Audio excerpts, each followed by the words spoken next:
The rain hammered against the glass ceiling of Union Station as I stood there, soaked to the bone, clutching my phone with trembling fingers. The text message glowed mockingly on the screen. Change of plans. Taking Stephanie to Napa instead. You can catch the next train home. Sorry, babe. But before we jump back in, tell us where you're tuning in from. And if this story touches you, make sure you're subscribed. Because tomorrow, I've saved something extra special for you. 23 minutes. That's how long I waited on that platform before I finally accepted that Derek wasn't coming back. 23 minutes of watching couples embrace, families reunite, and business travelers hurry past while I stood there like a fool, holding 2 first-class tickets to San Francisco that were supposed to be our anniversary surprise. The irony wasn't lost on me.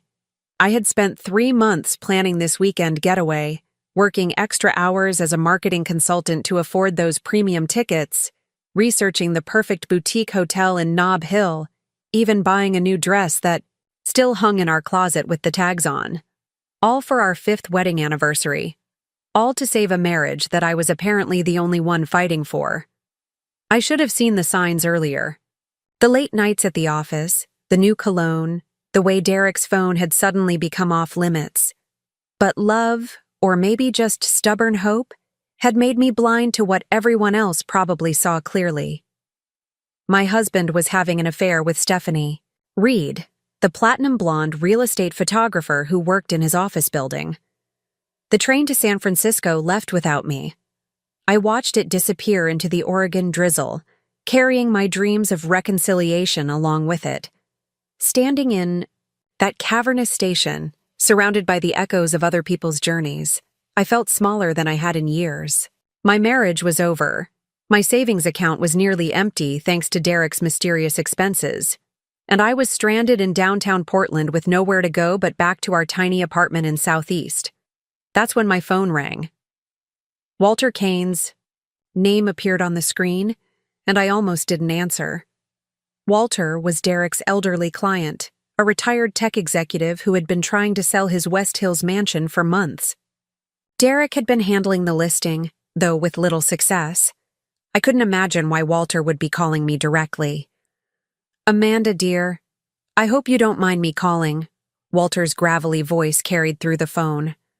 I tried Derek's number, but it went straight to voicemail. I was hoping you might know where he is. There's been a rather urgent development with the house sale. I closed my eyes, feeling fresh humiliation wash over me. Even Derek's clients were looking for him, and I had no idea where my own husband was. Well, I knew where he was.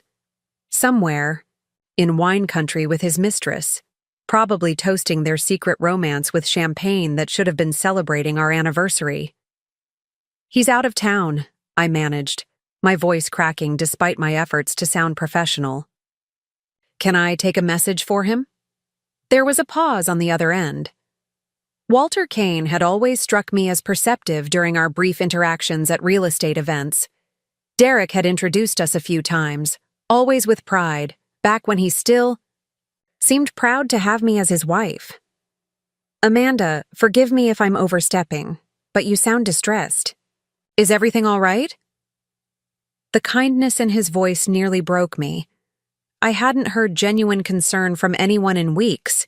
Derek's dismissive attitude had become so normal that I'd forgotten what it felt like to have someone actually care about my well-being. "I'm fine," I lied, wiping rain from my face.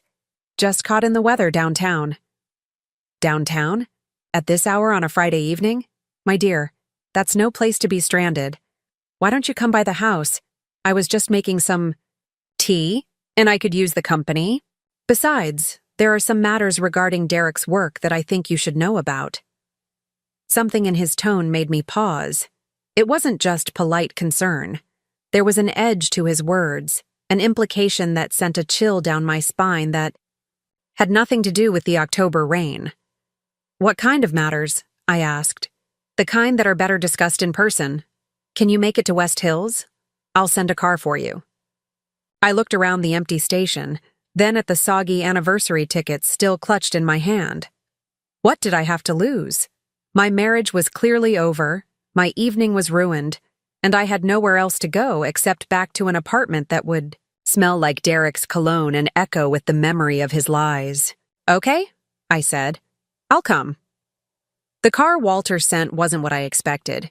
Instead of a modest sedan, a sleek black town car pulled up to the station, the kind of vehicle that screamed old money and established wealth.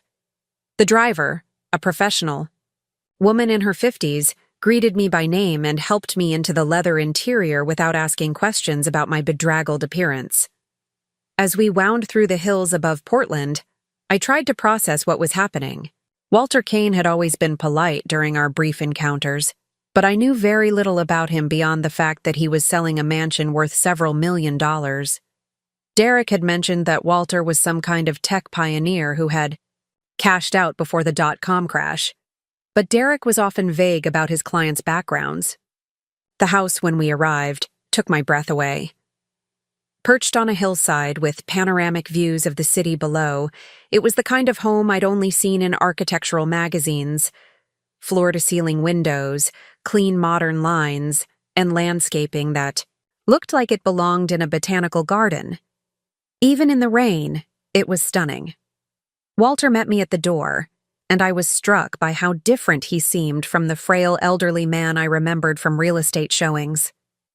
Yes, he was in his 70s, with silver hair and lines around his eyes, but there was a sharpness to his gaze and a steadiness to his movements that suggested I had underestimated him.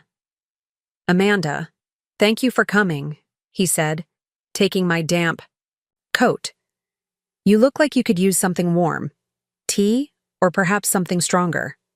"Tea would be wonderful," I replied, following him into a living room that could have housed my entire apartment. A fire crackled in a modern fireplace, and the city lights twinkled below us through the rain-streaked windows.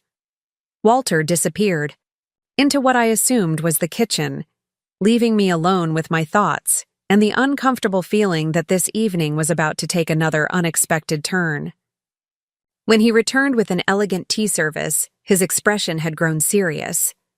"Amanda, I need to ask you something, and I want you to be completely honest with me," he said, settling into the chair across from mine.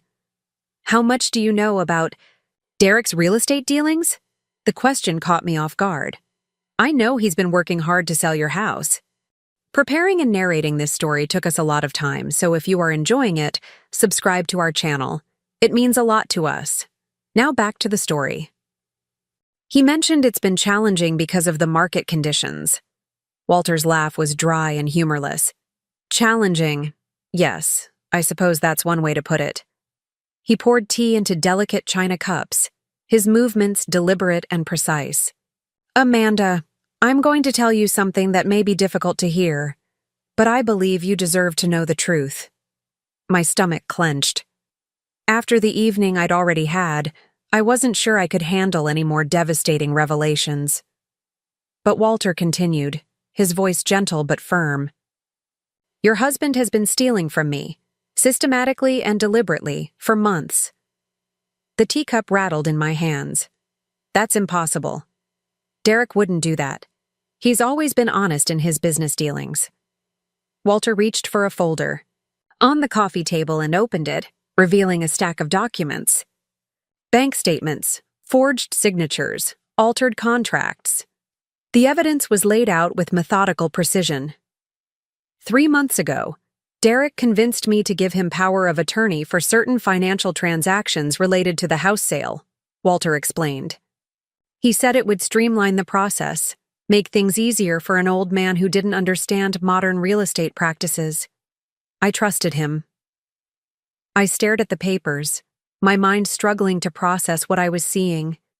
Derek's signature appeared on documents authorizing transfers of tens of thousands of dollars, money that had supposedly gone to staging costs, marketing expenses, and property improvements, but had actually been diverted to accounts I didn't recognize. "But this doesn't make sense," I protested. "Why would he risk his career for money? We're not wealthy, but we're not desperate either." Walter's expression grew even more serious. "Amanda, when was the last time you checked your joint bank accounts?" The question hit me like a physical blow. I hadn't checked our finances in weeks, maybe months. Derek had always handled the money, claiming that his real estate background made him better suited for managing our investments and savings. I had trusted him completely. With shaking hands, I pulled out my phone and logged into our banking app. What I saw made the room spin around me. Our savings account, which should have contained nearly $15,000, showed a balance of $312. Our checking account was overdrawn. Credit cards I didn't even know existed were maxed out to their limits. "He's bankrupted us," I whispered, the phone slipping from my numb fingers. Walter leaned forward, his voice kind but urgent. "Amanda, I'm afraid it's worse than that. The money Derek stole from me, it wasn't just for his personal use. I have reason to believe he's been financing another life entirely. A life with someone else."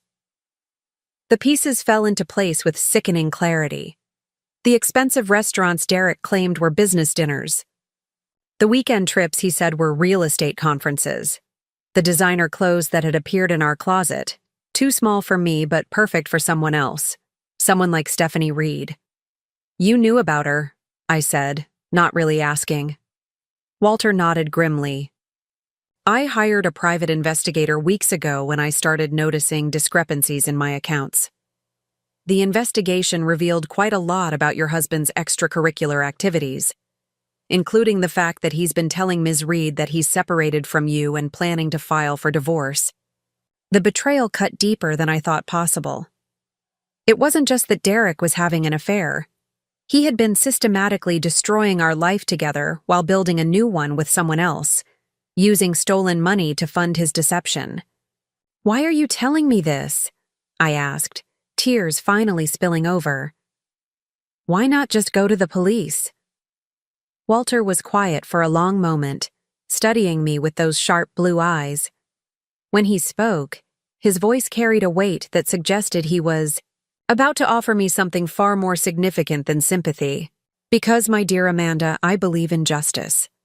And I believe that sometimes justice requires a more creative approach than simply involving the authorities." He reached for another folder, this one thicker than the first. "You see, Derek made a crucial mistake when he decided to steal from me. He assumed I was just another elderly victim, too trusting and too frail to fight back." Walter opened the second folder, revealing photographs, financial records, and what appeared to be surveillance reports. The scope of the documentation was breathtaking. "I've spent 40 years in tech, Amanda. I built my fortune by being smarter than my competitors and more ruthless than they expected.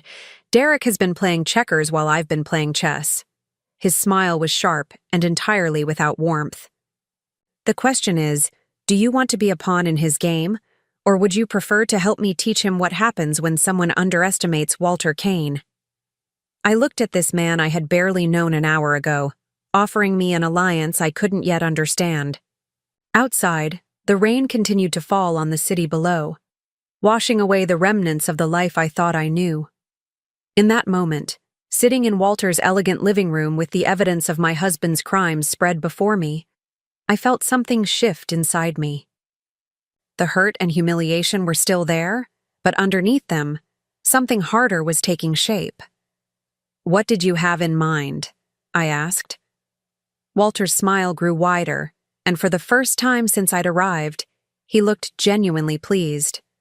"Well, my dear, that depends entirely on how committed you are to making sure Derek faces the consequences of his choices." He reached for a leather portfolio and pulled out what appeared to be legal documents. "You see, Derek doesn't know that I've already reported the theft to the authorities. The FBI's Financial Crimes Unit has been building a case for weeks. But criminal prosecution is slow, and it doesn't address the personal damage he's done to you." I stared at the official-looking papers, my heart pounding. "You're talking about revenge." "I'm talking about justice," Walter corrected. "There's a difference. Revenge is emotional and short-sighted.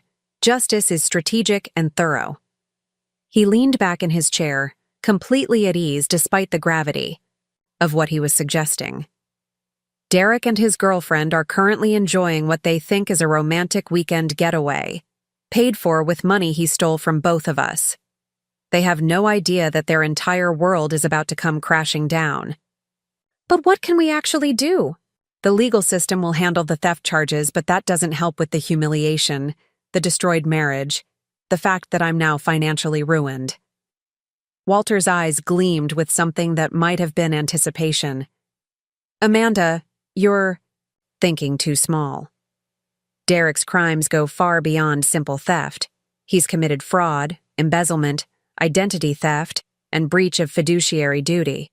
But more importantly, he's made enemies of two people who have absolutely nothing left to lose. He stood up and walked to the wall of windows, looking out at the glittering city below. Your husband is a small-time con artist who got greedy. He saw a lonely old man with money and a trusting wife with access to joint accounts, and he thought he could take what he wanted without consequences. He was wrong. I still don't understand what you're proposing, I said, though part of me was beginning to suspect that Walter Kane was far more dangerous than he appeared. Walter turned back to me, and his expression was entirely serious. I'm proposing that we give Derek exactly what he deserves. Not just legal consequences, but personal ones. I'm proposing that we make sure he loses everything he cares about. Everything he's stolen and everything he thinks he's gained. He returned to his chair and pulled out his phone, scrolling through what appeared to be a series of photographs. Derek and Stephanie are currently at the Auberge du Soleil in Napa Valley. $700 a night, charged to a credit card. That's linked to an account he created using funds he embezzled from me. They're planning to spend the weekend planning their future together. Walter showed me the photos, clearly taken by a professional investigator. Derek and Stephanie laughing. Over dinner, holding hands as they walked through vineyards, sharing a kiss on a hotel balcony. The intimacy in the images was like a knife to my chest, but underneath the pain, anger was building. They think they're untouchable, I said quietly. They are about to learn otherwise, Walter replied. The question is, Amanda, are you ready? To stop being a victim and start being a player in this game? I looked at the evidence spread across the coffee table, at the photos of my husband with another woman, at the bank statements showing our demolished finances. I thought about standing alone in Union Station, abandoned and humiliated, while Derek celebrated his betrayal with stolen money. What would you need me to do? I asked. Walter's smile was sharp and satisfied. First, we're going to make sure Derek's crimes are exposed in the most public and humiliating way possible. Then, we're going to ensure that his new relationship doesn't survive the scrutiny that's coming. And finally, we're going to make sure you're not just financially whole, again, but significantly better off than you were before. He reached for a business card and slid it across the table. Tomorrow is Saturday. Derek and Stephanie will be returning from Napa on Sunday evening, expecting to continue their deception. But by Sunday night, their world will be completely different. I picked up the card. It was heavy stock, expensive printing, with just a name and phone number. Charles Brennan, attorney at law. Charles is going to help us with the legal aspects of what we're planning, Walter explained. But the real work, the creative work, that's going to be up to us. You still haven't told me exactly what we're going to do, I pointed out. Walter leaned forward, his eyes bright with anticipation. We're going to orchestrate Derek's complete downfall. Professional, personal, and financial. And we're going to do it in a way that ensures he never recovers from the damage he's caused.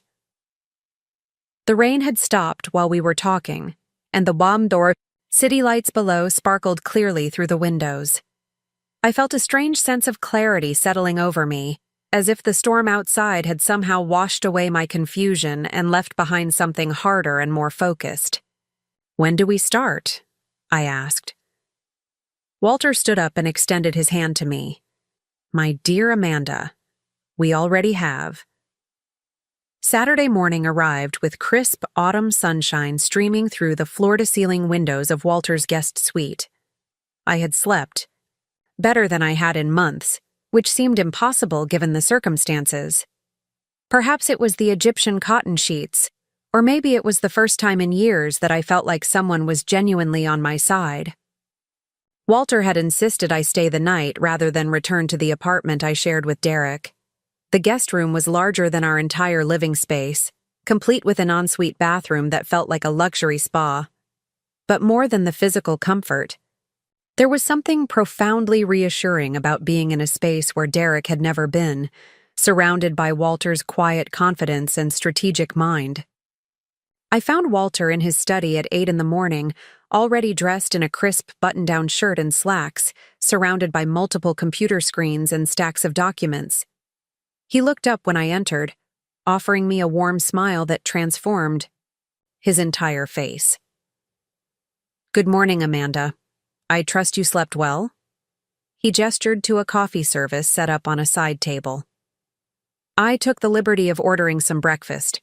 We have a busy day ahead of us. As I poured myself coffee from what was clearly an expensive Italian espresso machine, Walter began outlining our strategy. His approach was methodical, almost clinical in its precision.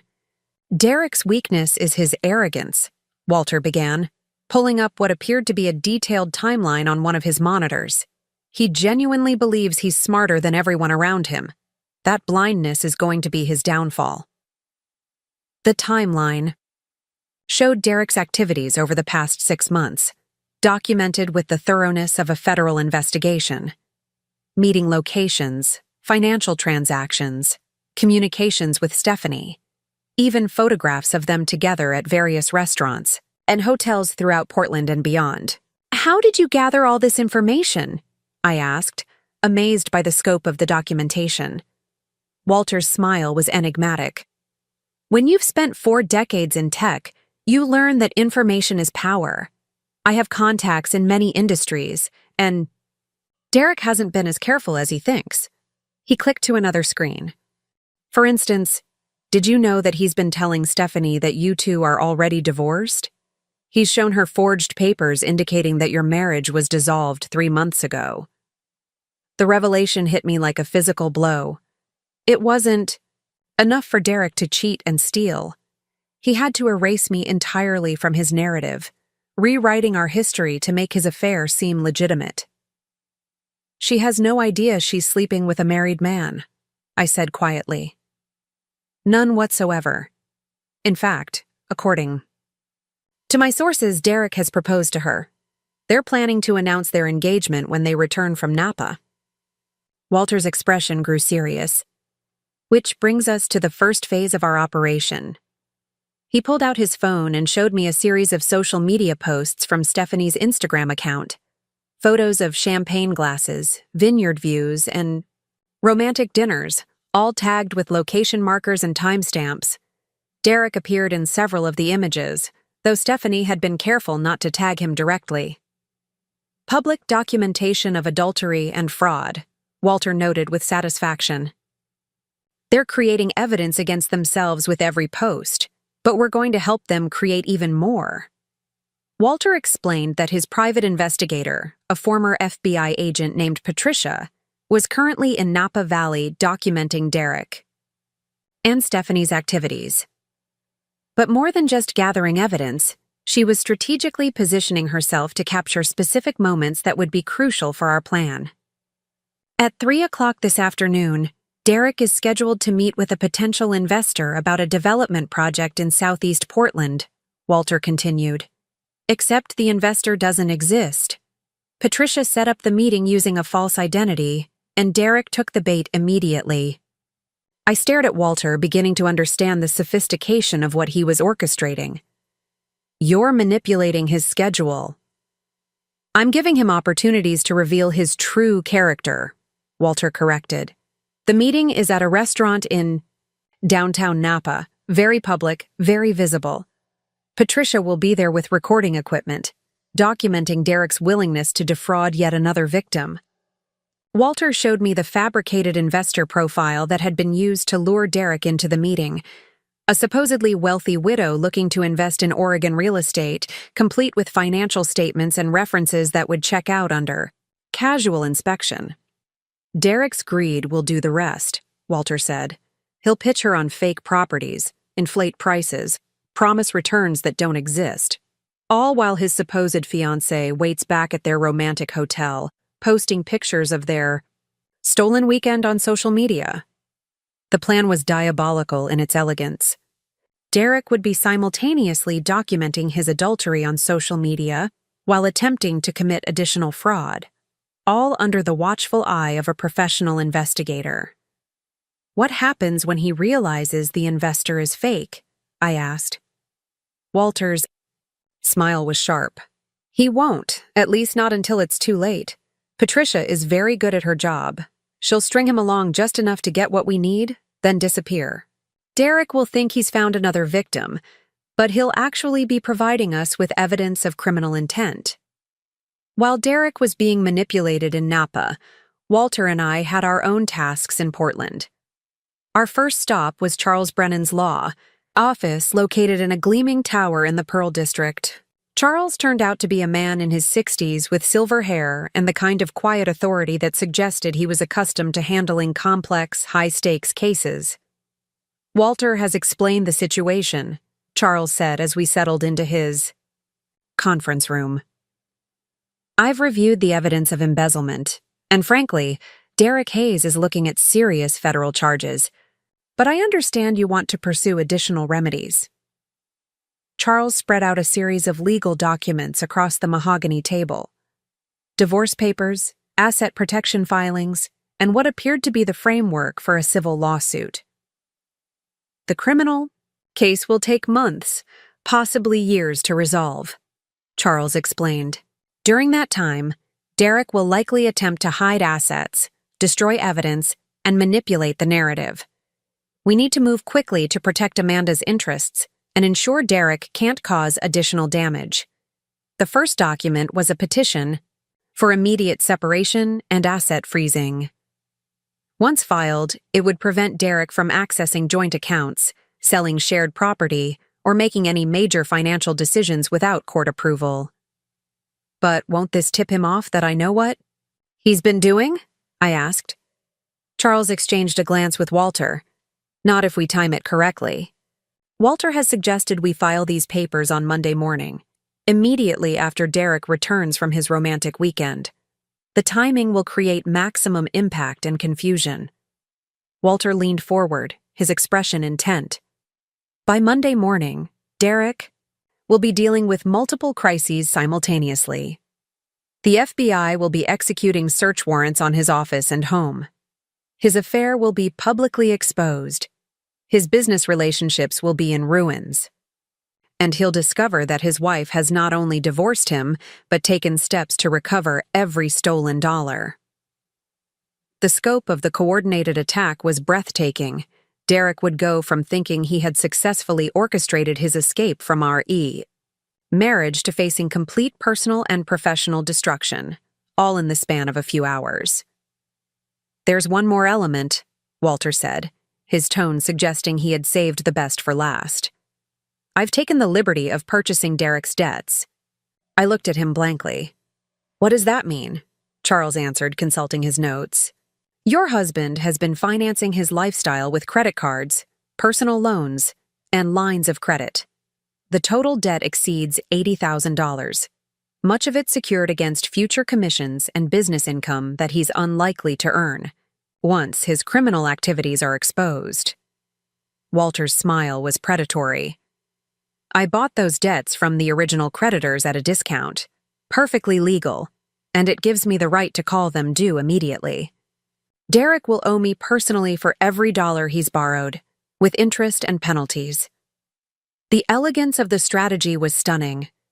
Derek had stolen from Walter and bankrupted me, but Walter's response was to legally acquire control over Derek's financial obligations, effectively owning him. Won't he just declare bankruptcy? I asked. Bankruptcy doesn't discharge debts incurred through fraud, Charles replied. And given the criminal charges he'll be facing, no bankruptcy court will give him a fresh start. He'll be financially ruined for decades. After leaving Charles's office, Walter and I drove to Southeast Portland, to the modest apartment Derek and I had shared for 3 years. Walking through those rooms with Walter felt surreal, seeing our life together through the eyes of someone who understood exactly how Derek had been manipulating me. "He's been conditioning you for years," Walter observed, noting the expensive electronics that Derek claimed were necessary for his business, contrasted with the secondhand furniture and my outdated laptop. "Classic financial abuse. He spends freely on himself while convincing you that frugality is a virtue." In Derek's home office, we found additional evidence of his deception. Business cards for companies that didn't exist, contracts for properties that were never for sale, and a second phone that I had never seen before. Walter photographed everything while I felt like I was discovering the true extent of my husband's double life. The second phone contained text messages between Derek and Stephanie dating back 8 months. As I scrolled through their conversations, the depth of Derek's lies became clear. He had told Stephanie that I was mentally ill, that our marriage had been over for years, that he was only staying with me out of pity while he arranged for my care. "He's been poisoning her against you from the beginning," Walter noted, reading over my shoulder. "Making you the obstacle to their happiness rather than acknowledging his own betrayal." But the most damaging messages were the recent ones, sent from Napa Valley. Derek describing his plans to clean out our joint accounts. Before filing for divorce, his excitement about starting fresh with Stephanie, and his casual dismissal of my feelings and future. "He's texting about this while she posts pictures of their romantic dinner," I said, showing Walter the timestamps. "She has no idea he's planning to destroy his wife financially." Walter nodded grimly. "Stephanie Reed is going to be very surprised when she learns the truth about her Prince Charming." We spent the afternoon preparing what Walter called the reveal packages, comprehensive dossiers that would be delivered to key people in Derek's life at precisely the right moment. His business partners would receive evidence of his fraudulent activities. His family would get documentation of his affair and criminal behavior. Stephanie's friends and co-workers would learn that she was sleeping with a married man who had been lying to her from day one. "Public exposure is often more devastating than legal consequences," Walter explained as we organized the materials. "Derek's built his life on deception and charm. Once people see who he really is, those relationships will never recover." The most important package was being prepared for Stephanie herself. Walter had Patricia compile not just evidence of Derek's crimes, but proof of his lies about our marriage, his financial situation, and his real intentions toward her. "She deserves to know the truth," Walter said. "Derek has been using her just as much as he's been using you. The difference is that she still has time to escape before he destroys her life too." As evening approached, Walter received a call from Patricia in Napa Valley. Derek had taken the bait completely, spending 2 hours trying to defraud the fake investor while Patricia recorded every word. He had claimed ownership of properties he didn't control, inflated values by hundreds of thousands of dollars, and promised guaranteed returns that were physically impossible. He also revealed information about other potential victims, Patricia reported through the speakerphone. "He's been targeting elderly clients systematically, using the same power of attorney scam he tried on Walter." The recording would be turned over to the FBI on Monday morning, adding multiple counts of attempted fraud to Derek's growing list of criminal charges. But more immediately, it would be part of the evidence package that would destroy his reputation in the Portland real estate community. "How did Stephanie react when he was gone for so long?" I asked. Patricia's laugh was dry. "She spent the afternoon at the hotel spa, posting selfies and talking to her friends about wedding plans. She's completely oblivious to what Derek was actually doing." Walter and I spent Saturday evening reviewing our timeline for Monday's coordinated assault on Derek's carefully constructed lies. The FBI raids would begin at 7 in the morning. The divorce papers would be filed at 8. The evidence packages would be delivered throughout the day to Derek's business associates, family members, and social circle. But the centerpiece of our plan was still to come. Walter had arranged something he called the grand finale, though he was being mysteriously vague about the details. "Derek thinks he's coming home to continue his deception," Walter said as we sat in his study, reviewing the final preparations. "He has no idea that by Sunday evening, his entire world will have collapsed. But we're going to give him one last surprise." "What kind of surprise?" I asked. Walter's smile was enigmatic. "Let's just say that Derek's about to learn that actions have consequences, and some consequences are more creative than others." Sunday morning brought news that Derek and Stephanie were extending their stay in Napa by one day. According to Patricia's surveillance, they had decided to drive down the coast to San Francisco for a romantic dinner before returning to Portland on Monday. "Perfect," Walter said when he received the update. "The extra time will allow us to make some final preparations." Those preparations, it turned out, involved a trip to Portland International Airport and a meeting with a charter flight company that Walter apparently did business with regularly. The pilot, a professional woman named Captain Martinez, greeted Walter like an old friend. "The usual aircraft, Mr. Kane?" she asked, consulting her schedule. "Actually, something a bit more impressive today," Walter replied. "We'll need the Gulfstream, and I want to make sure it's positioned exactly where we discussed." As we toured the sleek private jet, I began to understand what Walter had been planning. The aircraft was magnificent, all leather seating and polished wood with the kind of luxury appointments that spoke of serious wealth. "Walter, this is too much," I protested. "I can't afford anything like this." "You're not paying for it," Walter replied calmly. "This is my gift to you. Consider it an investment in justice." Captain Martinez explained the flight plan while her crew prepared the aircraft. We would depart Portland on Monday evening, flying to San Francisco to arrive at precisely the moment Derek and Stephanie were scheduled to land at SFO from their drive down the coast. "The timing has to be perfect," Walter emphasized. "Derek needs to see you stepping off this jet at exactly the moment he realizes his world has fallen apart." Sunday evening brought final confirmations from all our various accomplices. Charles had the divorce papers ready for filing. Patricia had documented Derek's entire weekend of infidelity and attempted fraud. The FBI had confirmed they would execute search warrants first thing Monday morning. "Are you ready for this?" Walter asked as we reviewed the timeline one last time.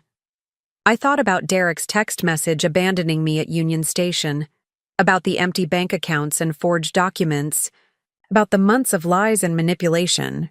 I thought about Stephanie's Instagram posts celebrating their stolen weekend while I had stood alone in the rain.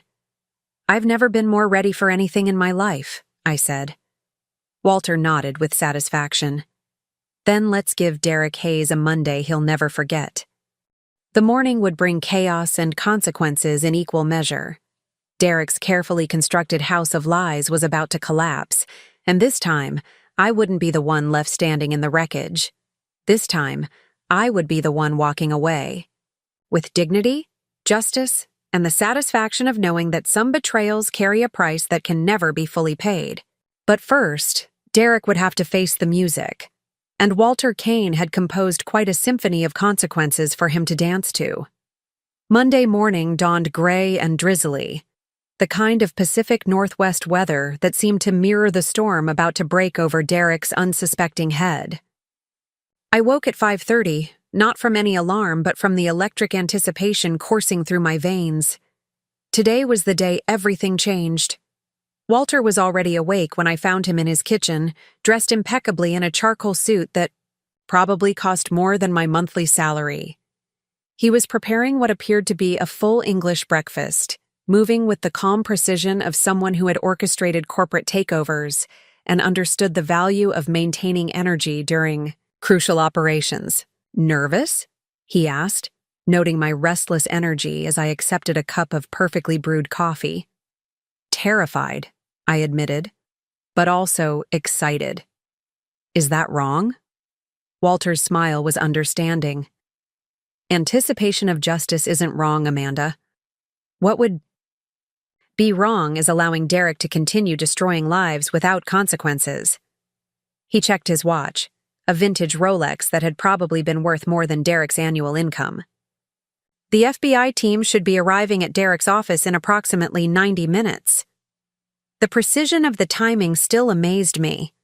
Walter had coordinated with federal agents, attorneys, private investigators, and various other professionals to ensure that Derek's day would unfold with devastating efficiency.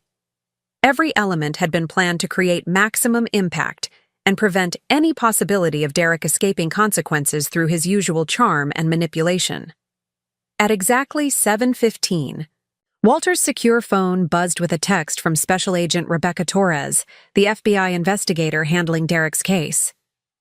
Warrants executed. Subject not present at office location. Proceeding to residential address. I felt a moment of panic. What if he's already back from San Francisco? What if he's at our apartment right now? Walter remained calm. Patricia, confirmed their location an hour ago. They're still in their hotel in Union Square, probably having room service breakfast and planning their romantic drive up the coast. Derek has no idea what's waiting for him. The next update came at 7:45. The FBI had entered our apartment with a search warrant, accompanied by a locksmith and a forensic accountant. They would spend the day cataloging evidence, while Derek remained blissfully unaware in San Francisco, probably discussing wedding venues with Stephanie over mimosas. Phase 1 complete, Walter announced with satisfaction. Now for Phase 2. Phase 2 involved Charles Brennan filing divorce papers, along with emergency motions to freeze all marital assets and secure temporary restraining orders. The legal documents had been crafted with surgical precision, citing not just Derek's adultery, but his criminal activities, financial fraud, and emotional abuse. The beauty of filing today is that Derek can't respond until he's back in Portland and aware of the charges, Charles explained when he called to confirm the filings. By then, the asset freezes will already be in effect, and his access to funds will be completely cut off. Walter had thought of everything. Derek's credit cards would be canceled, his bank accounts frozen, and his access to any marital property suspended. When he tried to pay for his romantic dinner in San Francisco tonight, he would discover that his financial world had evaporated. The morning proceeded with military-like precision. At 9 o'clock, the first of our evidence packages was delivered to Derek's business partner, Marcus Webb, at Webb & Associates Real Estate. The package contained documentation of Derek's embezzlement, his forged power of attorney documents, and recordings of his attempts to defraud Walter. Marcus's reaction, according to Walter's contact at the real estate firm, was immediate and decisive. Derek was terminated via email, his access to company systems revoked, and his pending commissions forfeited. More importantly, Marcus immediately contacted the Oregon Real Estate Commission to report Derek's criminal activities, which would result in the permanent revocation of his license. One career destroyed, Walter noted with grim satisfaction as we received the update. At 10:30, similar packages were delivered to Derek's family members. His parents, who had always treated me with polite but distant courtesy, received comprehensive evidence of their son's adultery and criminal behavior. His sister Patricia, who worked in banking and had occasionally helped with Derek's business ventures, learned that she might be called as a witness in the federal fraud case. The reactions were swift and unforgiving. Derek's mother called our apartment, reaching only the FBI agents who were still processing evidence. His father sent an email to Derek's business account, which had already been suspended, expressing his shame and disappointment. Patricia immediately contacted her own attorney to ensure she wouldn't be implicated in her brother's crimes. Family. Relationship severed, Walter observed as we monitored the responses. Derek's support network is crumbling by the hour. But the most crucial delivery was happening in San Francisco, where Patricia, our private investigator, had finally arranged to meet Stephanie Reed face-to-face. The meeting was scheduled for 11 o'clock at a coffee shop near Stephanie's hotel, ostensibly to discuss a photography project for one of Patricia's fictional clients. Walter and I waited anxiously for Patricia's report. Everything depended on Stephanie's reaction to learning the truth about Derek. If she chose to stand by him despite the evidence, Derek would still have one ally. But if she realized she had been deceived and manipulated, Derek would face his downfall completely alone. The call came at 11:45. Patricia's voice was professionally neutral, but I could hear satisfaction underneath her clinical tone. Mission accomplished. Subject was initially defensive but became increasingly distressed as evidence was presented. She's currently in her hotel room, making phone calls and packing her belongings. Did she believe the evidence? Asked. She demanded to call Derek immediately to confront him about the lies. I advised her that might not be wise, given that he's about to be arrested on federal charges. That's when the reality really hit her. Patricia explained that Stephanie's reaction had been a mixture of horror, embarrassment, and genuine anger. The woman Derek had been courting with stolen money and false promises was not the calculating mistress I had imagined, but another victim of his manipulation. She had no idea he was still married, Patricia reported. He showed her forged divorce papers months ago. She's been planning their wedding, believing she was engaged to a successful real estate entrepreneur, not a criminal who was bankrupting his actual wife. Walter leaned back in his chair, looking pleased. Derek's romantic weekend is about to become very unromantic. The next update confirmed Patricia's assessment. Stephanie had indeed confronted Derek, probably around noon as they were preparing to check out of their hotel. According to surveillance, their conversation in the hotel lobby had been brief but explosive. Stephanie had stormed out, leaving Derek standing alone with their luggage and a growing sense that something was terribly wrong. Derek's first instinct was apparently to call his office, only to discover that his business phone had been disconnected. His attempt to reach Marcus Webb went straight to voicemail. When he tried to access his company email from his personal phone, he found his account suspended. He's starting to panic, Walter observed as we tracked Derek's increasingly frantic attempts to reach his contacts in Portland. But he still doesn't understand the scope of what's happening. Derek's panic became full-blown crisis when he tried to pay for an early checkout from their expensive hotel. His primary credit card was declined. His backup card was also declined. When he tried to access his bank account through his phone, he discovered that all his accounts had been frozen by court order. "This is where it gets interesting," Walter said, checking his watch. Derek is now stranded in San Francisco with no money, no credit, and no idea why his life is falling apart. He's going to have to call someone for help. That someone turned out to be his sister Patricia, who was still reeling from the evidence package she had received that morning. According to Walter's contact who was monitoring Derek's communications, the conversation was brief and brutal. Patricia informed Derek that she knew about his crimes, that the FBI was searching his apartment, and that she would not be providing any assistance to a brother who had brought shame on their family. Derek's next call was to his parents, with similar results. His mother, who had spent years bragging about her successful real estate agent's son, was too devastated and angry to offer help. His father was more direct, telling Derek not to contact the family again until he had made amends for his criminal behavior. Complete social isolation achieved, Walter noted as we received updates on Derek's increasingly desperate attempts to find allies. No family support, no business relationships, no romantic partner, and no financial resources. Derek Hayes is now truly alone with the consequences of his choices. But Walter wasn't finished. The afternoon brought what he called the public education phase of our operation. Evidence packages were delivered to Derek's social circle, his former clients, and his professional associations. Within hours, Derek's criminality was common knowledge throughout Portland's real estate community. The Oregon Real Estate Commission issued an emergency suspension of Derek's license pending investigation. 3 former clients filed complaints, alleging fraud and misrepresentation. The Better Business Bureau received multiple reports documenting Derek's unethical practices.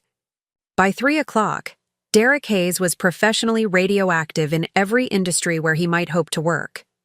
Social media is particularly unforgiving, Walter observed as we monitored the online reaction to Derek's exposure. Several people had shared screenshots of Stephanie's Instagram posts from the weekend, contrasting her romantic photos with the news of Derek's criminal charges. The comments were savage and spreading rapidly. Derek's attempts to manage the crisis from San Francisco were pathetic and increasingly desperate. He tried posting his own social media statements claiming innocence and blaming unspecified enemies for a conspiracy against him. The posts received immediate pushback from people who had seen the evidence, including screenshots of his own text messages planning to defraud additional victims. "He's making it worse for himself," I observed as Derek's online presence became a liability rather than an asset. "Narcissists always do," Walter replied. "They can't accept responsibility, so they keep digging the hole deeper." By 4 o'clock, Derek had apparently accepted that he needed to return to Portland immediately to manage the crisis. Patricia reported that he had purchased a bus ticket using cash he probably borrowed from other hotel guests, since his credit cards remained useless. The bus would take 8 hours, arriving in Portland around midnight. "Perfect timing," Walter said with satisfaction. "Derek will spend the entire trip wondering what he's going to face when he gets home, but he won't be able to do anything about it." Walter and I spent the late afternoon making our own final preparations. Our flight to San Francisco was scheduled to depart at 6 o'clock, time to arrive just as Derek's bus was pulling into the Portland terminal. But first, we had one more stop to make. The storage unit Derek had rented under a false name contained the evidence of his most personal betrayals. Wedding rings he had purchased for Stephanie using stolen money, expensive jewelry and clothing bought for his mistress while telling me we couldn't afford basic necessities, photo albums documenting their relationship while he was still pretending to work on our marriage. "He was building an entire alternate life," I said, looking at the contents of Derek's secret storage unit. "Planning to disappear from our marriage and emerge as someone completely different." Walter nodded grimly. "Men like Derek don't just cheat or steal. They create elaborate fantasies where they're the hero of their own story, and everyone else is expendable." We photographed everything in the storage unit, adding the images to our evidence files. But Walter had a special plan for the engagement ring Derek had bought for Stephanie, a gaudy 3-carat diamond that had cost more than most people's annual salary. "This particular item is going to play a starring role in tonight's performance," Walter said, carefully placing the ring in a velvet box. As we drove to Portland International Airport, I felt a strange mixture of emotions. The day had been a stunning success in terms of dismantling Derek's life and exposing his crimes. Justice was being served with mathematical precision. But underneath the satisfaction, I felt something else, a kind of melancholy for the life I had thought we were building together. "Second thoughts?" Walter asked, noticing my quiet mood. "Not about what we're doing," I said. "But I keep thinking about the woman I was Friday night, standing in Union Station, still believing that Derek and I had a future together. She seems like a different person now." Walter's expression was understanding. "Betrayal changes us, Amanda. The question is whether it makes us bitter and smaller, or stronger and wiser. You've chosen strength and wisdom." The private jet was waiting for us at the charter terminal, gleaming under the airport lights like something from a movie. Captain Martinez greeted us with professional warmth, confirming that everything was prepared for our flight to San Francisco. "The timing is critical," Walter reminded her as we boarded. "We need to arrive at SFO at exactly 11:35. "Understood, Mr. Kane. We'll have you on the ground with 5 minutes to spare." As the Gulf Stream lifted off from Portland, I looked down at the city lights below and thought about Derek, probably sitting on a Greyhound bus at that very moment, desperately trying to understand how his carefully constructed world had collapsed in a single day. He had no idea that the worst was yet to come. Walter opened a bottle of champagne as we reached cruising altitude. pouring 2 glasses of Dom Perignon that probably cost more than Derek's bus ticket. "To justice," he said, raising his glass. "To new beginnings," I replied. Below us, the lights of the Pacific coast stretched endlessly toward San Francisco, where Derek Hayes was about to receive the final lesson in consequences that Walter Kane had so carefully orchestrated. The man who had abandoned me at a train station was about to discover what it felt like to be truly abandoned, with nowhere to run and no one to save him from the reckoning he had earned. The flight to San Francisco gave Walter time to explain the final details of what he called the crescendo. Derek would arrive at Portland's bus station to find FBI agents waiting with arrest warrants. But before that happened, he would witness something that would make it clear that his victims had not only survived his betrayal, but thrived because of it. "The private jet isn't just about luxury," Walter explained as we descended toward San Francisco Bay. "It's about power. Derek needs to see that while he was playing small-time con games, he was dealing with people who operate on a completely different level." Captain Martinez announced our final approach to SFO, and through the windows I could see the lights of San Francisco Bay spread out below us like a constellation. In a few minutes, Derek Hayes would look up from his humiliation and see me stepping out of a private jet, transformed from the abandoned wife he had left at Union Station into someone he had never imagined I could become. "Are you ready for your grand entrance?" Walter asked as we prepared for landing. I smoothed my designer dress, one of several outfits Walter had insisted on purchasing for this moment, and checked my reflection in the aircraft's mirror. The woman looking back at me bore little resemblance to the heartbroken wife who had stood alone in Union Station 3 days earlier. This woman had power, purpose, and the satisfaction of knowing that justice was not just a concept, but a reality she had helped create. "I've never been more ready for anything in my entire life," I said. The Gulfstream touched down at San Francisco International Airport with the gentle precision that only comes with world-class aviation. As we taxied toward the private terminal, I could see Derek in the distance, standing beside a rideshare vehicle, looking haggard and defeated after his 8-hour bus journey from hell. He had no idea that his education in consequences was just beginning. The Gulfstream's door opened with a quiet hiss, and I stepped onto the tarmac at San Francisco International Airport, feeling like I was walking into the final act of a carefully choreographed performance. The cool night air carried the scent of jet fuel and fog, but there was something electric in the atmosphere, the crackling tension that comes before a long-awaited confrontation. Walter emerged behind me, adjusting his cufflinks with the casual confidence of a man who had just orchestrated the complete destruction of another human being's life in the span of a single day. The ground crew treated us with the deference reserved for serious wealth, their movements efficient and respectful as they handled our minimal luggage. Through the floor-to-ceiling windows of the private terminal, I could see Derek standing near the passenger pickup area, his shoulders hunched against the San Francisco chill. Even from a distance, his posture screamed defeat. The confident, charming man who had abandoned me at Union Station had been replaced by someone who looked lost and desperate. "He's been standing there for 20 minutes, Walter observed, consulting a text message from Patricia. Apparently, his rideshare driver canceled when Derek's credit card was declined for the 4th time tonight. He's been trying to borrow money from strangers to pay for a taxi. The image of Derek, who had once prided himself on his smooth professional demeanor, reduced to panhandling for cab fare, struck me as poetic justice. This was the man who had stolen our life savings to fund romantic weekends with another woman, now unable to afford basic transportation. Walter handed me the velvet ring box containing Derek's engagement ring for Stephanie, the 3-carat symbol of his betrayal that had cost more than I earned in 6 months. "Remember, timing is everything. We want maximum psychological impact." As we walked through the private terminal, I caught sight of my reflection in the polished marble walls. The woman looking back at me was transformed. The designer black dress Walter had insisted on purchasing fit perfectly, elegant without being flashy.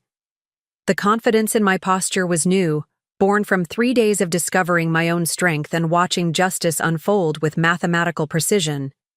We emerged from the terminal into the passenger pickup area, and I saw the exact moment Derek noticed us. His face went through a series of expressions so rapid they were almost cartoonish. Confusion, recognition, disbelief, and finally a dawning horror as his brain processed what he was seeing. Derek Hayes, who 12 hours earlier had been enjoying room service breakfast with his mistress while planning their future together, was staring at his estranged wife stepping out of a private jet worth more than his annual income. The cognitive dissonance was so severe, I could practically see his worldview crumbling in real time. Amanda? His voice cracked as he spoke my name, the single word carrying a universe of confusion and fear. What are you doing here? How did... You? Whose plane is that? I walked toward him with measured steps, savoring every second of his bewilderment. Walter remained slightly behind me, a silent presence that somehow made Derek even more nervous. My husband's eyes darted between us, trying to process a situation that made no sense within his understanding of our relationship dynamics. "Hello, Derek," I said calmly, stopping just close enough that he could see the expensive fabric of my dress, the professional styling of my hair, the quiet confidence that radiated from every aspect of my appearance. "Surprised to see me?" Derek's mouth opened and closed wordlessly. The man who had always had a ready charm for every situation, who could talk his way into any deal or out of any consequence, was completely speechless. His eyes kept returning to the Gulf Stream behind me, as if staring at it long enough would make it disappear and restore his sense of reality. "I don't understand," he finally managed. "How are you here? Where did you get the money for all this?" He gestured helplessly at the private jet, my transformation, the obvious wealth that surrounded me. Walter stepped forward then, his presence immediately commanding Derek's attention. "Good evening, Derek. I believe you've been trying to reach me about some urgent business matters." The color drained from Derek's face as recognition dawned. Walter Kane wasn't just his elderly client anymore. He was something far more dangerous, something Derek had catastrophically underestimated. "Mr. Kane," Derek stammered, his sales training kicking in automatically even as his world continued to collapse. "I can explain everything. There's been some kind of misunderstanding. My accounts were frozen, my credit cards canceled. Someone's made terrible accusations." Walter's smile was cold and precise. "Oh, there's no misunderstanding, Derek. You stole from me. You embezzled money, forged documents, and attempted to defraud additional victims. The FBI has been very thorough in documenting your crimes." Derek's legs seemed to give out slightly, and he steadied himself against a concrete pillar. "The FBI? That's impossible. I haven't done anything illegal. I've been helping clients, making investments." "You've been a common criminal," I said, quietly, my voice cutting through his denials like a blade. "And not even a competent one." I opened the velvet ring box and held it out so Derek could see the engagement ring he had purchased for Stephanie with stolen money. His eyes widened as he recognized it, understanding immediately that we knew everything about his secret life. "Stephanie asked me to return this to you," I continued, enjoying the way Derek flinched at his mistress's name. "She was quite upset when she learned that you're still married to me. Apparently, those divorce papers you showed her were forgeries. She had some very strong words about men who lie to vulnerable women." Derek reached for the ring box with shaking hands, his face cycling through emotions too complex to catalog: shame, fear, anger, and a desperate kind of panic all warred for dominance in his expression. "Amanda, please," he whispered, his voice barely audible above the airport noise. "We can work this out. I made mistakes, but we can fix this. We can go home and talk through everything." "Home?" I laughed, the sound carrying no warmth. "Derek, you don't have a home anymore. The FBI spent today cataloging evidence in our apartment. Your business partnership is dissolved. Your family won't take your calls. Your fiancé has abandoned you. And your wife, well, your wife has moved on to better things.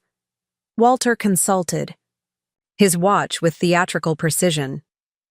Speaking of which, Derek, you might want to check your phone. I believe you have several missed calls from federal agents who are quite eager to discuss your recent activities with you. Derek fumbled for his phone with trembling fingers, the screen lighting up to reveal dozens of notifications. Missed? Calls from unknown numbers, text messages from former friends who had seen the evidence of his crimes, and email alerts from accounts that were being systematically frozen by court order. "This isn't real," Derek muttered, scrolling through the digital evidence of his complete social and professional destruction. "This can't be happening. People don't just lose everything in one day. They do when they're stupid enough to steal." "From Walter Kane," I replied. "Did you really think you were dealing with just another elderly victim? Did you imagine that someone who built a tech fortune would be too senile to notice your petty fraud?" Walter stepped closer to Derek, his presence somehow making the younger man seem even smaller and more pathetic. "You made two crucial mistakes, Derek. First, you underestimated me. Second, you underestimated your wife." Derek's eyes darted between us, finally beginning to understand that this wasn't a chance encounter. Walter and I standing together at San Francisco Airport, the private jet. The perfect timing of our arrival. It was all orchestrated. "You planned this," Derek said, his voice hollow with realization. "You've been working together." "We formed an alliance," Walter confirmed. "Two people you betrayed and abandoned, deciding that justice required a more creative approach than simply calling the police." Derek's phone rang, the shrill sound cutting through our conversation. The caller ID showed a number he didn't recognize, but the area code was Portland. Federal agents, most likely, calling to inform him of his impending arrest. He declined the call, but immediately another one came through. Then a text message that made his face go white as he read it. Then another call from a different Portland number. "They're closing in," I observed. "Your bus ride gave them plenty of time to prepare a proper welcome home celebration." Derek looked up from his phone, his expression desperate. "Amanda, please. I know I hurt you. I know I made terrible choices. But we loved each other once. That has to count for something." The plea might have moved me a week ago, back when I still believed in the version of Derek that had never really existed. But standing there in my designer dress, having spent 3 days discovering my own strength and watching justice unfold, I felt nothing but cold satisfaction. "We never loved each other, Derek. You loved what I could provide: stability, support, someone to manage your household while you pursued your real interests. And I loved an illusion, a character you performed when it was convenient." I stepped closer to him, close enough that he could see the absolute certainty in my eyes. "But I want to thank you, Derek. Abandoning me at Union Station was the best thing you ever did for me. It freed me to discover who I really am when I'm not trying to save a marriage to a man who was never worth saving." Derek's phone buzzed with another call, this one from his mother. He declined it automatically, his focus entirely on our conversation, as if somehow the right words could undo the complete destruction of his life. "What happens now?" he asked, his voice barely a whisper. Walter answered, his tone carrying the finality of a judge delivering a sentence. "Now you face the consequences of your choices.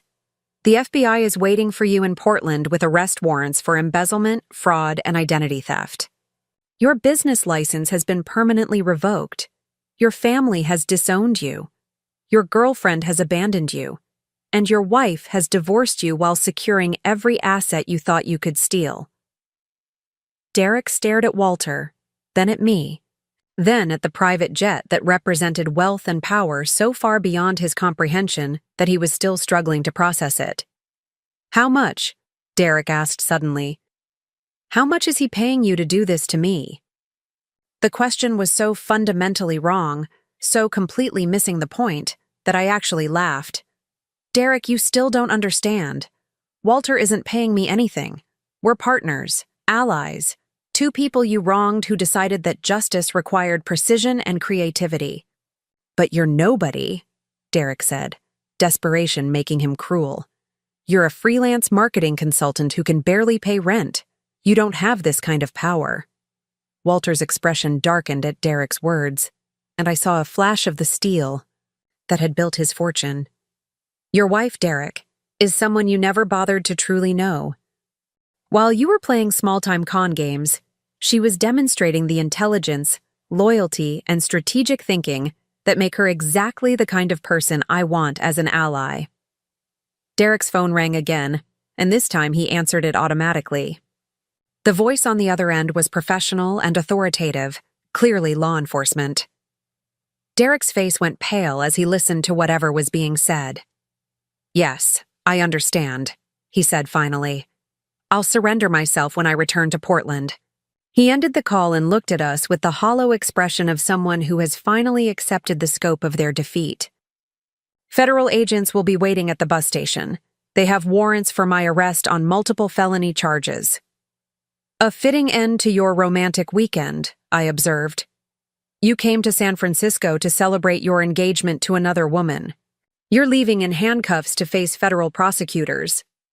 Derek opened the ring box one more time, staring at the engagement ring that represented everything he had lost.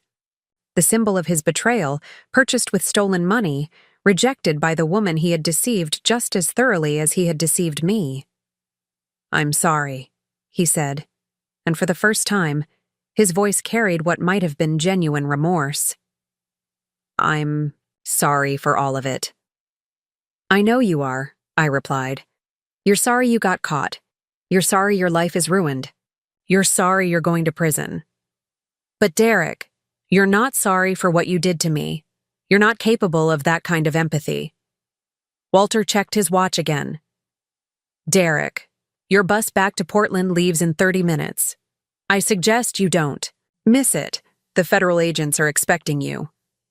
Derek nodded numbly, understanding that his choices were limited to surrendering himself in Portland or becoming a federal fugitive. Neither option offered any hope of escape from the consequences Walter and I had orchestrated. One last thing, I said, pulling out my phone and opening the camera app.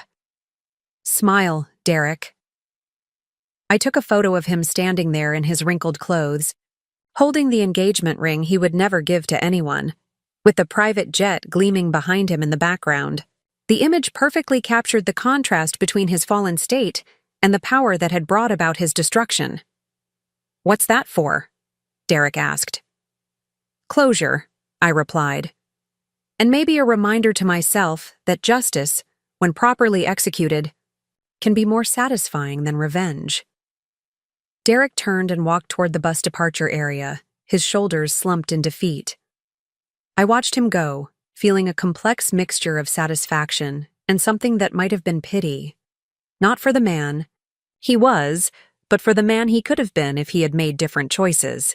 Walter and I walked back toward the private jet, where Captain Martinez was completing her post-flight checklist. Our business in San Francisco was complete, but the night was far from over. How do you feel? Walter asked as we settled back into the Gulfstream's luxury seating. Powerful, I said, surprising myself with the honesty of the answer. For the first time in years, maybe for the first time in my life, I feel like I have real power. Walter smiled with genuine warmth. Power properly used, Amanda. There's an important distinction. As we prepared for takeoff, I thought about Derek sitting on a Greyhound bus, beginning the 8-hour journey back to Portland and the federal agents who were waiting for him. By the time our private jet landed back in Oregon, Derek Hayes would be in custody, beginning a legal process that would likely end with years in federal prison. But more than that, he would be facing a life completely stripped of the illusions and deceptions that had sustained him. No more charm to rely on, no more victims to exploit, no more elaborate lies to maintain.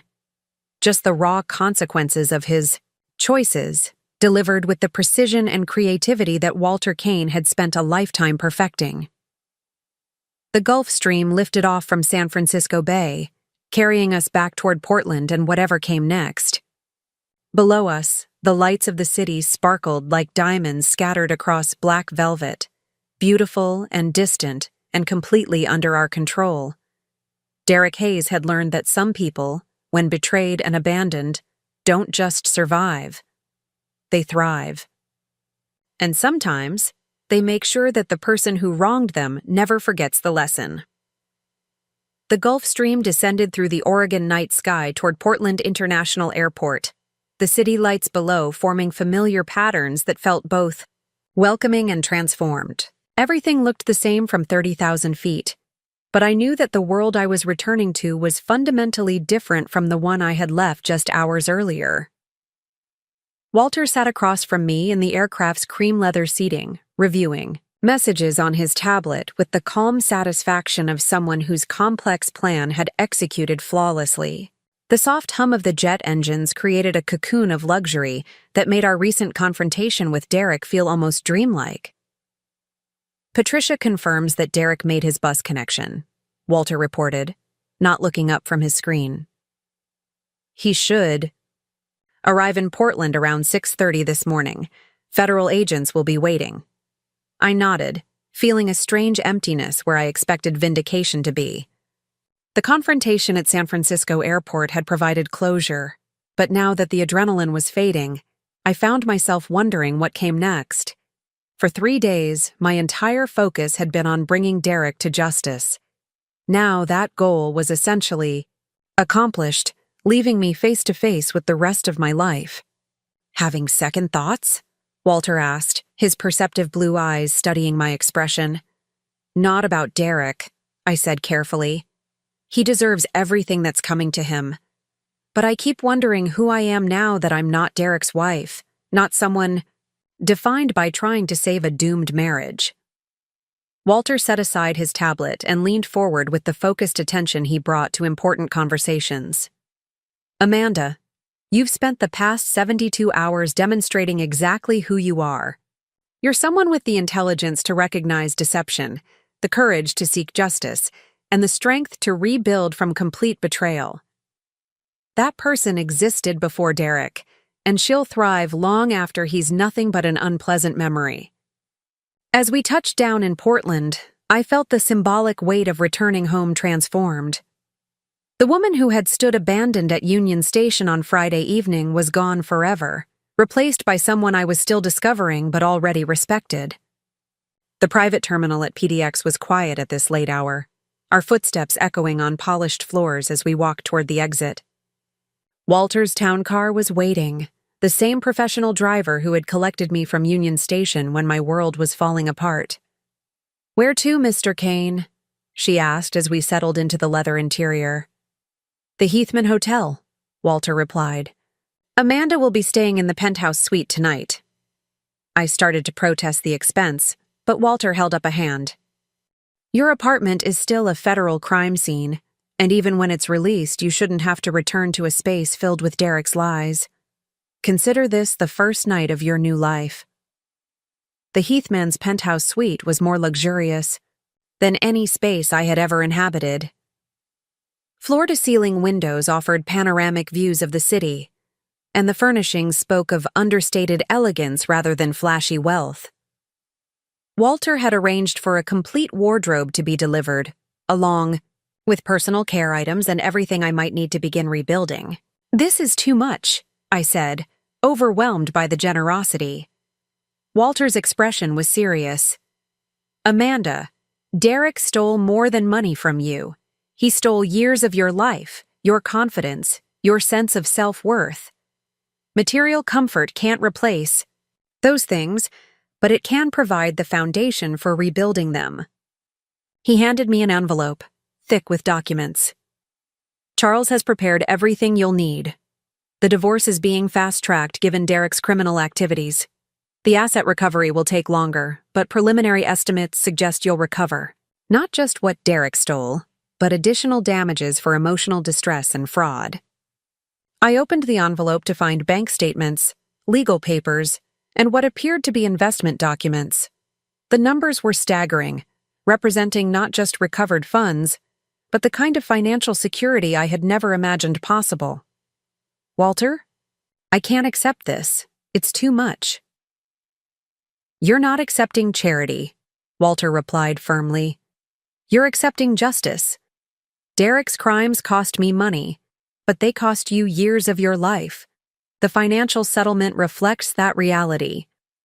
He stood to leave, pausing at the door with an expression that mixed grandfatherly affection with entrepreneurial assessment. Amanda, you have two choices now. You can spend the rest of your life defined by what Derek did to you, or you can, use this experience as the foundation for something extraordinary. I hope you choose the latter.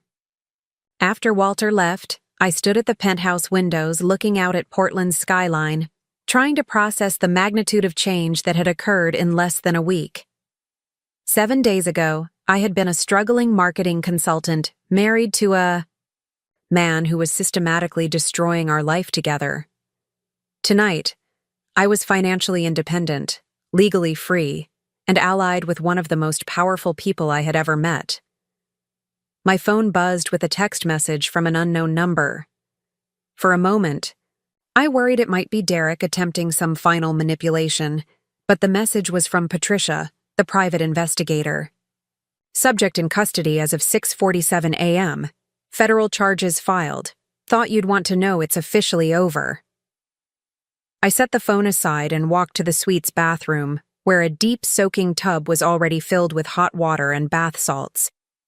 As I sank into the warmth, I finally allowed myself to feel the full emotional impact of the past week. The relief was profound, but it was mixed with a kind of grief for the woman I had been before Derek's betrayal. That woman had been naive and trusting, willing to sacrifice her own interests for someone who saw her only as a resource to be exploited. She was gone forever, and while I didn't miss her vulnerability, I mourned the innocence that Derek had, stolen along with everything else. But underneath the grief was something stronger and more durable. A sense of my own power that had been dormant for years, awakened by necessity and refined by Walter's mentorship. I was no longer someone who things happened to. I was someone who made things happen. The next morning brought a steady stream of visitors to the penthouse suite. Charles Brennan arrived first, with updates on Derek's legal situation and the asset recovery process. He's being held without bail, Charles reported with professional satisfaction. The federal prosecutor considers him a flight risk, and given yesterday's events, that assessment seems accurate. His arraignment is scheduled for tomorrow morning. Charles explained that Derek's legal troubles were only beginning. The embezzlement charges carried potential sentences of up to 20 years in federal prison. The identity theft and fraud charges added additional decades. Even with plea negotiations and cooperation, Derek was looking at significant prison time. What about Stephanie? I asked. Will she face charges? Unlikely, Charles replied. The evidence suggests she was as much a victim of Derek's deception as you were. The FBI may want her testimony, but she won't be charged with any crimes. The second visitor was Marcus Webb, Derek's former business partner, who came to personally apologize for not recognizing Derek's criminal behavior sooner. I should have seen the signs, Marcus said, his face lined with genuine remorse. Derek was always pushing ethical boundaries, always looking for shortcuts. I convinced myself it was just aggressive salesmanship. Marcus brought documentation showing that Derek had been stealing from clients beyond just Walter. The total amount of his fraud exceeded $500,000, involving elderly clients who had trusted him with their financial futures. We're cooperating fully with the FBI, Marcus assured me. Everyone Derek victimized will be contacted and offered support for recovery. The Real Estate Commission is also implementing new oversight procedures to prevent this kind of abuse. The third visitor was unexpected. Gloria Hendricks, the elderly neighbor from my old apartment building, arrived with a casserole dish and a determined expression. "I saw the news about Derek on the morning show," she announced, settling herself in the penthouse's living room as if she belonged there. "Always knew that boy was trouble. Too smooth, too charming. Men like that are dangerous." Gloria's visit provided an interesting perspective on Derek's downfall. The neighborhood had apparently been buzzing with gossip about the FBI raid, Derek's arrest, and my mysterious disappearance. The general consensus was that Derek had gotten what he deserved, and that I was smart to escape when I did. "You're better off without him, dear," Gloria said with the authority of someone who had observed human nature for 8 decades. "Now you can find someone who deserves you." The idea of dating again seemed impossibly distant, but I appreciated Gloria's confidence in my future happiness. Her visit reminded me that my life had connections and meaning beyond Derek's betrayal. The afternoon brought a call from Walter, inviting me to dinner at his home.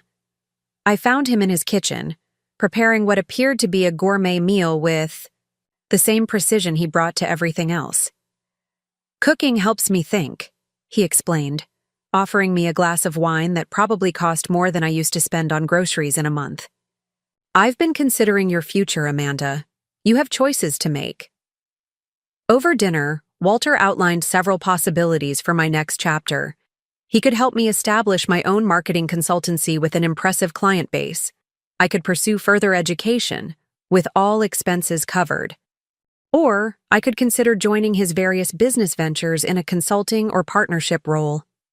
"The point is," Walter said, "you have options now. Real choices, not just the illusion of choice that Derek allowed you." We talked until well past midnight, covering everything from business philosophy to personal values, to the nature of justice and revenge. Walter's perspective on power and responsibility was sophisticated, shaped by decades of building companies and making decisions that affected thousands of people. "Power without purpose is just wealth," he said at one point. "But power with purpose can change the world." As the conversation wound down, Walter made an offer that surprised me in its scope and ambition. "I'm 73 years old, Amanda. I've built a successful career, accumulated significant wealth, and now I want to use both to make a difference. I'm establishing a foundation focused on supporting victims of financial fraud and domestic manipulation. I'd like you to consider running it." The proposal was staggering. Walter was offering me the opportunity to transform my experience with Derek into a mission that could help thousands of other victims. The foundation would provide legal support, financial assistance, and advocacy for people trapped in situations similar to my own marriage. "You understand the victim's perspective in a way that no academic or professional consultant ever could," Walter explained. "You've lived through the gradual erosion of self-worth, the financial manipulation, the social isolation. That experience, combined with your intelligence and newfound strength, makes you uniquely qualified to help others escape similar situations."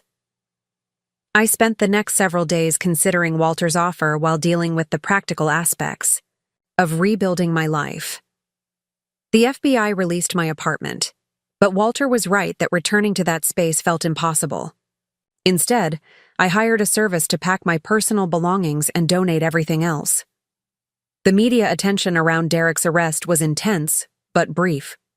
Local news covered the story as a cautionary tale about financial fraud, while social media buzzed with speculation about his victims and accomplices. I avoided most of the coverage, focusing instead on the legal proceedings and my own healing process. Derek's arraignment was a somber affair. I attended as a victim witness, sitting in the courthouse gallery while Derek appeared in Orange Jail, clothing, shackled and flanked by federal marshals. The confident, charming man I had married was completely gone, replaced by someone who looked broken and defeated. When the judge read the charges, Derek's face remained expressionless, but I could see him absorbing the reality of his situation. Multiple felony counts, decades of potential prison time, and no realistic prospect of avoiding conviction given the overwhelming evidence against him. His attorney, a court-appointed public defender, entered a plea of not guilty, but the gesture felt perfunctory. Everyone in the courtroom knew Derek was guilty. The only question was how long he would spend in prison. As Derek was led away in shackles, he turned and looked directly at me for the first time since our confrontation in San Francisco. His expression was unreadable, but there was something in his eyes that might have been acknowledgement. Not apology, exactly, but recognition that I had proven to be far more formidable than he had ever imagined. After the hearing, I met with federal prosecutors to discuss my victim impact statement and potential testimony at Derek's eventual sentencing. They were professional and sympathetic, treating me as a crucial witness rather than just another victim. Cases like this often hinge on the victim's willingness to speak truth to power, the lead prosecutor explained. Your courage in exposing Derek's crimes will help ensure justice for all his victims. That evening, I called Walter and accepted his offer to run the foundation. The decision felt right in a way that transcended rational analysis. Derek's betrayal had taught me about the vulnerability of isolation and the power of strategic alliances. Now I could use those lessons to help others avoid or escape similar situations. The Wayne Cain Foundation for Economic Justice was established with an endowment of $50 million and a mission to support victims of financial fraud, domestic economic abuse, and elder exploitation. Our first offices were located in downtown Portland, with plans to expand to other cities as our work developed. My first hire was Patricia, the private investigator who had helped document Derek's crimes. Her experience with surveillance and evidence gathering would be invaluable for helping other victims build cases against their abusers. Our second hire was Charles Brennan's daughter, a social worker specializing in domestic violence cases. Her understanding of the psychological aspects of abuse complemented Patricia's investigative skills and my own experience as a victim.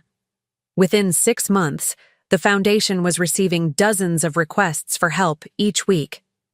Stories of elderly people being defrauded by family members, spouses discovering systematic financial betrayal, business partners stealing from their colleagues. Each case reminded me of my own experience while reinforcing the importance of our work. Derek's sentencing hearing took place on a gray February morning, almost exactly 1 year after he had abandoned me at Union Station.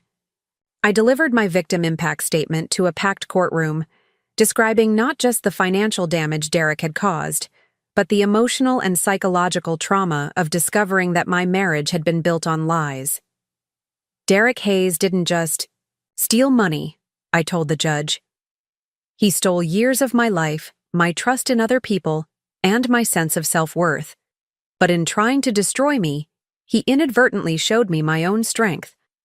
I want this court to know that while Derek's actions caused tremendous harm, they also led to my discovering a purpose and power I didn't know I possessed. Derek was sentenced to 12 years in federal prison, with no possibility of parole for the first 8 years. The judge noted that while Derek had expressed remorse, his crimes showed a pattern of manipulation and exploitation that required significant punishment. As Derek was led away to begin his sentence, I felt a complex mixture of satisfaction and closure. Justice had been served, but more importantly, I had transformed from victim to advocate, using my experience to help others facing similar challenges. Walking out of the courthouse that day, I found Walter waiting by his town car, a smile of quiet pride on his weathered face. "How does it feel?" he asked. "Like the end of one story and the beginning of another," I replied. 2 years later, the Wayne Cain Foundation had helped over 3,000 victims recover more than $40 million in stolen assets. We had testified before Congress about the need for stronger financial protections for vulnerable populations. I had written a book about recognizing and escaping economic abuse that became a bestseller and established me as a national expert on the subject. Derek remained in federal prison, where, according to reports from his attorney, he was working as a tutor in the prison's education program. Whether his apparent rehabilitation was genuine or just another performance was impossible to know, but it no longer mattered to my life. Standing in my corner office at the foundation, looking out at the Portland skyline that had witnessed my transformation from abandoned wife to powerful advocate, I thought about the woman who had stood alone in Union Station that rainy Friday evening. She couldn't have imagined the journey that began with Derek's cruel text message, but she had possessed the strength to survive it. The private jet that had carried me to confront Derek now served the foundation, transporting legal teams to help victims across the country. The wealth that Walter had used to orchestrate Derek's downfall now funded investigations, legal proceedings, and support services for people trapped in abusive situations. Power properly used, as Walter had taught me, could indeed change the world. My phone buzzed with a text from Walter, now in his mid-70s but still sharp and engaged with the Foundation's work. Board meeting at 4, new case from Seattle. That's going to interest you. I smiled, straightening my suit jacket and preparing for whatever challenge awaited. Derek Hayes had tried to reduce me to nothing, abandoning me at a train station while he pursued what he thought was a better life. Instead, he had freed me to discover who I really was and what I was truly capable of achieving. Sometimes the best revenge is simply living well. But sometimes the best revenge is living powerfully, using the strength gained from betrayal to ensure that others never have to face the same darkness alone. Up next, you've got 2 more standout stories, right on your screen. If this one hit the mark, you won't want to pass these up. Just click and check them out.